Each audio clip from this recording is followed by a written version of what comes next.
ನಿಮ್ಮ interest of ಎಜುಕೇಷನೇ ಯತೀಂದ್ರಂಗೂ ಬಂದಿರಬೇಕು. ಹೌದು, ಇರ್ಬೋದು. Possibility is there. ಅಲ್ಲಿಂದ ಲಾ, ಅಲ್ಲಿಂದ BSc ಓದಿದೆ.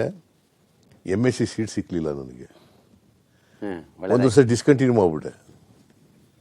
ವ್ಯವಸಾಯ ಮಾಡ್ತಾ ಇದ್ದೆ. ಆಮೇಲೆ ಲಾನಾ? ಆಮೇಲೆ ಒಂದು ವರ್ಷ ಆದಮೇಲೆ ಲಾ ಸೇರ್ಕೊಂಡೆ.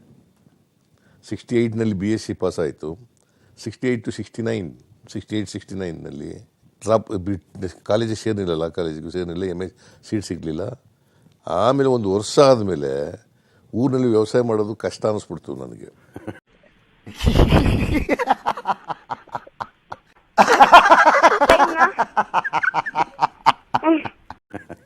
ಆಮೇಲೆ ಲಾಕ್ ಸೇರ್ಕೊಂಡೆ. ಆಮೇಲೆ ಲಾ ಓದಿದ್ಮೇಲೆ ಅಲ್ಲಿ ಪ್ರೊಫೆಸರ್ ನಂಜುಂಡಸ್ವಾಮಿ ಲೆಕ್ಚರರ್ ಆಗಿದ್ದರು, ಪ್ರೊಫೆಸರ್ ಆಗಿದ್ದರು. ಅವ್ರು ನಮಗೇನು ಪಾಠ ಮಾಡ್ತಿರ್ಲಿಲ್ಲ, ಬಟ್ ಅವ್ರ ಜೊತೆ ಸಂಪರ್ಕ ಬೆಳೀತು. ನಂಜುಂಡಸ್ವಾಮಿ ಅವ್ರ ಸಂಪರ್ಕ ಬೆಳೆದ ಮೇಲೆ ಒಂದು 7-8 ಹುಡುಗರನ್ನೆಲ್ಲ ಸೇರಿಸ್ಕೊಂಡು ಅವರು ರಾಜಕೀಯ, ನಮಗೆ ಕಾಲೇಜ್ನಲ್ಲಿ ಪಾಠ ಮಾಡೋದ್ರ ಬದಲು ರಾಜಕೀಯ ಪಾಠ ಮಾಡೋದು. ರಾಜಕೀಯಕ್ಕೆ ಬಂದಾಗ ನಿಮ್ಮಪ್ಪ ಇದ್ರು? ಹಾಂ, ನಾನು ಇವ್ರಿಗೆಲ್ಲ ಕಾಚಾ ಇರ್ಲಿಲ್ಲ ರೀ. ಈ ಹುಡುಗರಿಗೆ ಕಾಚಾ ಹಾಕ್ತು. ನಾನು ಟ್ರಾನ್ಸ್ಪೋರ್ಟ್ ಮಿನಿಸ್ಟರ್ ಆಗಿದ್ನಲ್ಲ. He liked it. Transport minister he liked it. ರಾಜಕೀಯಕ್ಕೆ ಹೋಗ್ಲಿ ಅಂತ ಒಪ್ಕೊಂಡು ಇಲ್ಲ, ಭಾಳ ಕಷ್ಟಪಟ್ಟು ಒಪ್ಸಿದ್ದು. ಏನಾಯಿತು, 78ನಲ್ಲಿ ತಾಲೂಕು ಬೋರ್ಡ್ಗೆ ಎಲೆಕ್ಷನ್ ಬಂತು. ನಾನು ನಮ್ಮ ಅಪ್ಪನಿಗೆ ಹೋಗಿ, ನಾನು ಅಷ್ಟೊತ್ತಿಗೆ ಲಾಯರ್ ಆಗಿದ್ದೆ. 78ನಲ್ಲಿ ನಿಂತ್ಕೋತೀನಿ ಅಂತ ಹೋಗಿ ಕೇಳಿದೆ. ಸ್ವಲ್ಪ ರಾಜಕೀಯದಲ್ಲಿ ಬೇಡ, ನಿಂತ್ಕೋಬೇಡ, ನೀ ಲಾಯರ್ ಕೆಲಸ ಮಾಡಾಗಿದ್ರು ಮಾಡು, ಇಲ್ಲದ್ರೆ ಬಂದು ವ್ಯವಸಾಯ ಮಾಡು ಅಂತ ಹೇಳಿದೆ. ಆಮೇಲೆ ಊರೆಲ್ಲ ಪಂಚಾಯತಿ ಮಾಡಿ, ಪಂಚಾಯತಿಯವ್ರ ಕೈಲಿಗೆಲ್ಲ ಎಳಿಸಿ, ಯಜಮಾನ್ರುಗಳ ಕೈಲೆಲ್ಲ. ಆಮೇಲೆ ಎಲೆಕ್ಷನ್ ನಮ್ಮ ಅಪ್ಪನಿಗೆ ₹1 ಕೊಡಬೇಡ ನೀನು, ನಾ ಎಲೆಕ್ಷನ್ ನಿಂತ್ಕೊಳ್ಳೋಕೆ ಸುಮ್ಮನೆ ಒಪ್ಕೋ ಅಂತ ಹೇಳಿ ಒಪ್ಸಿದ ಮೇಲೆ ಆ ತಾಲೂಕು ಬೋರ್ಡ್ ಎಲೆಕ್ಷನ್ ಖರ್ಚಾದ್ದು ಬರೀ ₹3,000. ದೊಡ್ಡ ದುಡ್ಡೆ ಅವತ್ತು ದೊಡ್ಡದು. 78ರಲ್ಲಿ ₹3,000 ಇಟ್ಕೊಂಡ್ರೆ ಬೆಂಗಳೂರು ಸದಾಶಿವನಗರದಲ್ಲಿ ಸೈಟ್ ತಗೋಬೋದಿತ್ತು. ಆಗ ಆ ಕಾಲದಲ್ಲಿ ₹3,000 ಖರ್ಚು ಮಾಡೋದು. ಬಟ್ ಒಂದು ಕಾರು ಮಾಡ್ಕೊಂಡಿರಲಿಲ್ಲ ನಾನು. ಆಮೇಲೆ ಅಂಬಾಸಿಡರ್ ಅಲ್ವಾ ಅದು, ಕಾನ್ಸ್ಟಿಟ್ಯೂನ್ಸಿ ಅವ್ರು ತಗೊಟ್ಟದು ನನಗೆ. ನನಗೇನು ಜ್ಞಾಪಕ ಇದೆ. ನನಗೆ MLA ಆದಮೇಲೆ ಏನಾಯಿತು, 85ರಲ್ಲಿ 86ರಲ್ಲಿ ಎಲೆಕ್ಷನ್ ಬಂತಲ್ಲ, ತಾಲೂಕು ಬೋರ್ಡು, ಮಂಡಲ ಪಂಚಾಯತಿ, ಜಿಲ್ಲಾ ಪಂಚಾಯತಿ ಎಲೆಕ್ಷನ್ ಬಂದಾಗ ರಾಮಕೃಷ್ಣ ಹೆಗ್ಡೆಯವರು ನಮಗೆ 13 ಜನಕ್ಕೆ ಡ್ರಾಪ್ ಮಾಡಿಬಿಟ್ರು. ಎಲೆಕ್ಷನ್ ಮಾಡಿ ನೀವು, ಆಮೇಲೆ ನಿಮ್ಮನ್ನು ತಗೋತೀವಿ ಅಂತ. ಗಲೀಜು ಮುಂದಿನ ಜನ್ಮದಲ್ಲಾದ್ರೂ ಸಜ್ಜನರು ಸಹವಾಸ ಮಾಡ್ಬೇಕಣ. ಯಾರಿಗೂ ಸಜ್ಜನರು, ಒಳ್ಳೆ ಜನರು ನಂತರ.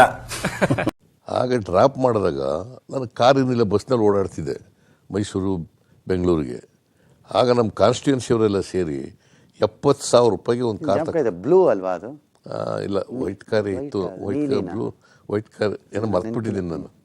ಒಂದು ಕಾರ್ ತಗೊಟ್ರು.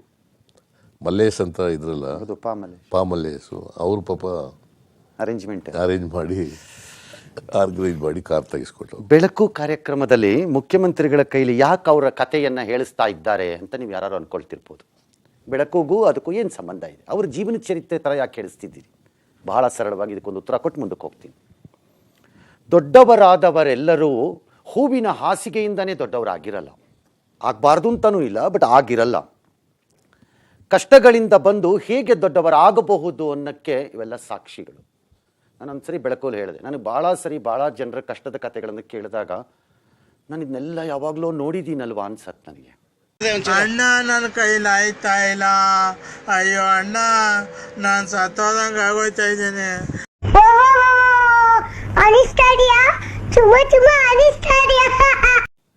ಯಾವಾಗಲೂ ಅನುಭವಿಸಿದೀವಲ್ವ. ಯಾರು ಹಸು ಸಾಕಬೇಕು ಅಂತ ನನ್ನ ಹತ್ರಕ್ಕೆ ಬಂದಾಗ ನನಗೆ ಇಮಿಡಿಯೇಟ್ಲಿ ಮನಸ್ಸೆಲ್ಲ ನನ್ನ ಚೈಲ್ಡ್ಹುಡ್ಗೆ ನನ್ನ ಬಾಯಲ್ಲಿ ಕೊಟ್ಟೋಗುತ್ತೆ. ನಾನು ಹಸು ಸಾಕ್ತಾ ಇದ್ದಿದ್ದು, ನಾನು ತೊಪ್ಪೆ ತೆಗಿತಾ ಇದ್ದಿದ್ದು, ನಾನು ಬೂಸ ತರ್ತಾ ಇದ್ದಿದ್ದು, ಹಿಂಡಿ ತರ್ತಾ ಇದ್ದಿದ್ದು, ಸೈಕಲಲ್ಲಿ ಬೆಳಗ್ಗೆ ರಾತ್ರಿ ಮಳೆ ಬಿಸಿಲು ಅಂತ ನೋಡಿದೆ ಚಪ್ಪಲಿ ಇಲ್ದಿದ್ರು ತೊಳ್ಕೊಂಡು ಬರ್ತಾ ಇದ್ದಿದ್ದು, ನನಗೆಲ್ಲ ಜ್ಞಾಪಕ ಬರೋಕ್ಕೆ ಸ್ಟಾರ್ಟ್ ಆಗ್ಬಿಡುತ್ತೆ ನನಗೆ. ಮತ್ತು ಆ ಹಸು ಮತ್ತು ಹಾಲು ಹೇಗೆ ನಮ್ಮ ಕುಟುಂಬವನ್ನು ಉಳಿಸ್ತು ಅನ್ನೋದೆಲ್ಲ ಜ್ಞಾಪಕ ಬರೋಕ್ಕೆ ಸ್ಟಾರ್ಟ್ ಆಗಿಬಿಡುತ್ತೆ. ಹಾಗಾಗಿ I get related. These are all not necessarily a chief ministers word. Life of a man can be so inspiring to anybody. ಬೆಳಕಲ್ಲಿ ಇಂಥ ಕಥೆಗಳೇ ಬಂದಿರೋದು. ಎಷ್ಟು ನಮಗೆ ಬೇಜಾರಾಗೋಯ್ತು ಅಂತ ಅಂದರೆ ನಮ್ಮ ಜೀವನದಲ್ಲಿ ಅಷ್ಟು ಬೇಜಾರಾಗಲಿಲ್ಲ. ಬಹಳ ಬೇಜಾರಾಗೋಗ್ಬಿಟ್ಟಿತ್ತು ನಮಗೆ. ಒಂದು ಏನು ಮಾಡೋದು? ಆ ಮಕ್ಕಳುಗಳು ಅಂಥ ಕಷ್ಟದಲ್ಲಿದ್ದವು ಎಂದು ನಾವು ಓದ್ತೀವಿ ಅಂತ ಗೊತ್ತಿಲ್ಲ. ಈಗ ಒಂದು ಮಗು ನನಗೆ ಹೇಳೋಕ್ಕೆ ಡಿಬಾರ್ ಮಾಡಿದೆ, ಆ ಮಗು ನೀನು ಹೇಳಬಾರ್ದು ಅಂತ. ಒನ್ ಆಫ್ ದಿ ವಂಡರ್ಫುಲ್ ಪೊಸಿಷನ್ಸ್ಗೆ ಹೋಗ್ತಾ ಇದ್ದಾಳೆ ಇಲ್ಲಿ ಓದಿದ ಮಗು. ಅನ್ಬಿಲೀವಬಲ್ ಪೊಸಿಷನ್ಸ್ಗೆ ಹೋಗ್ತಿದ್ದಾಳೆ ಆ ಮಗು. ಡಾಕ್ಟ್ರುಗಳಾದವ್ರು ನನ್ನ ಮುಂದೆ ಬಂದು ನಮ್ಮದು ಮುಗೀತು ಡಾಕ್ಟ್ರ್ ಕೋರ್ಸು ಅಂದರೆ ಎಷ್ಟು ಸಂತೋಷ ಆಗುತ್ತೆ ಮನಸ್ಸಿಗೆ. ಮತ್ತು ಅವ್ರು ಇದ್ದಿದ್ದ ಕಂಡೀಷನ್ ನಮಗೆ ಗೊತ್ತಿರುತ್ತೆ. ಅವರು ನಾಳೆ ಯಾರಿಗೋ ಹೇಳ್ತಾರೆ ಇದನ್ನು, ನಾವು ಹೀಗಿದ್ವಿ ಹೀಗಾಯಿತು. ಆ ಕಾರಣಕ್ಕೆ ಅವ್ರ ಕೈಯಲ್ಲಿ ಅವರ ಆರಂಭದ ಕಥೆನ ಹೇಳಿಸ್ತೆ. ಈಗ ಅನ್ಕೋಬೋದು ಯಾರು, ಅವ್ರಿಗೇನು ಬಿಡ್ರಿ ಚೀಫ್ ಮಿನಿಸ್ಟ್ರು, ಅವ್ರಿಗೇನು ಕೊರತೆ. ನೋಡು ಇಂಥ ಜನ ಎಲ್ಲಿ ಸಿಗ್ತಾ ನಿಮ್ಗೆ? ಹೊಡಿರಿ ಚಪ್ಪಾಳೆ ಹೊಡಿರಿ, ಇದು ನಮ್ಮ ದೇಶ ಅಂದ್ರೆ. ಇಂಥ ದೇಶದ ಬಗ್ಗೆ ಕೆಡ್ದಾಗ ಮಾತಾಡ್ತೀಯ ನೀನು ಅಂತಾನೋ, ಏನು ದೇವ್ರು ಏನು ಕಡಿಮೆ ಮಾಡಿದ್ದಾನೆ ಅಂತಾನೋ, ಏನು ಬೇಕಾದ್ರೂ ಹೇಳ್ಬೋದು. But it's all later. ಆರಂಭ nobody should forget it. ಯಾರು ತನ್ನ ಆರಂಭಿಕ ಜೀವನವನ್ನು ಮರೆಯಲ್ವೋ ಅವನ ದಾರಿ ತಪ್ಪಕ್ಕೆ ಸಾಧ್ಯನೇ ಇಲ್ಲ.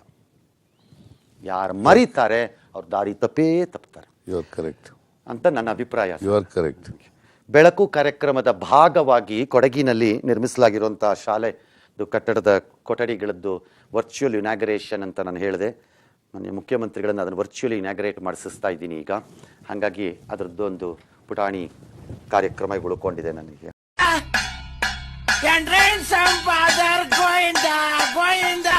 ನೀವು ಕೂತ್ಕೊಂಡೇ ಮಾಡ್ಬೋದು ಸರ್. ಬೇಡ ಇಲ್ಲ.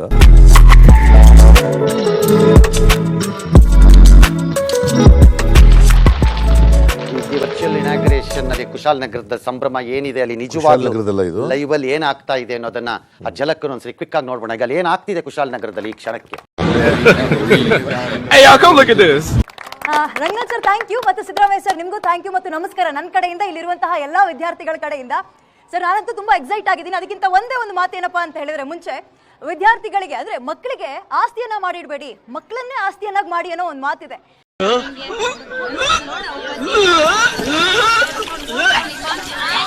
ಹೇಗಪ್ಪ ಅಂದ್ರೆ ಶಿಕ್ಷಣವನ್ನ ಕೊಡೋದ್ರ ಮುಖಾಂತರ. ಆದ್ರೆ ಈ ಒಂದು ಕಲಿಯುಗದಲ್ಲಿ ಅಥವಾ ಈ ಒಂದು ತಂತ್ರಜ್ಞಾನದ ಯುಗದಲ್ಲಿ ಬರೀ ಶಿಕ್ಷಣ ಸಾಕ?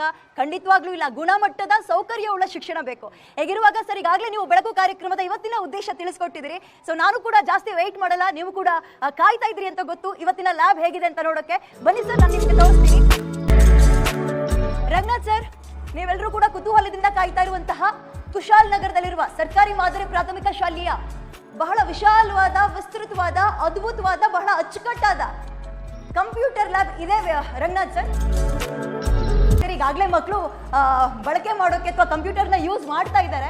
ನಿನ್ನ ಹೆಸರು ಏನು? ಕೀರ್ತನ. ಕೀರ್ತನ, ಏನು ಓದ್ತಾ ಇದೆಯಾ ಕೀರ್ತನ? 8th standard. ಓಕೆ, ಏನು ಅನಿಸ್ತಾ ಇದೆ ಇವತ್ತು? ತುಂಬಾ ಖುಷಿ ಆಗ್ತಾ ಉಂಟು. ನನ್ನ ಫ್ರೆಂಡ್ಸ್ ಎಲ್ಲ ಪ್ರೈವೇಟ್ ಸ್ಕೂಲಲ್ಲಿ ಓದೋದ್ರಿಂದ ಅವರೆಲ್ಲ ಕಂಪ್ಯೂಟರ್ ಲ್ಯಾಬಲ್ಲಿ ವರ್ಕ್ ಮಾಡ್ತಾ ಇದ್ರು, ಮತ್ತೆ ನನ್ನ ಕರಿತಾ ಇದ್ರು ವರ್ಕ್ ಮಾಡುವ ಅಂತ. ಈಗ ನಮ್ಮ ಸ್ಕೂಲಲ್ಲೇ ಆಗುಂಟು. ತುಂಬಾ ಖುಷಿ ಆಗ್ತಾ ಉಂಟು. ಫಸ್ಟ್ ನಾನು ರಂಗನಾಥ್ ಸರ್ ಅವ್ರಿಗೆ ಥ್ಯಾಂಕ್ಸ್ ಹೇಳ್ಬೇಕು. ನೋಡೋದು ಖುಷಿ ಪಡೋದು, ನಾನು ನೋಡಿ ಫ್ರಸ್ಟ್ರೇಟ್ ಆಗೋದು. ಹೇಳು, ನಿನ್ನ ಹೆಸರು ಏನು? ನೀನು 8th ಸ್ಟ್ಯಾಂಡರ್ಡಾ? ಸ್ವಾತಿ. ಸ್ವಾತಿ ಅಂತ ಹೇಳು. ಸ್ವಾತಿ, ಏನು ಅನಿಸ್ತಾ ಇದೆ ನಿನ್ಗೆ? ತುಂಬಾ ಖುಷಿ ಆಗ್ತಾ ಇದೆ.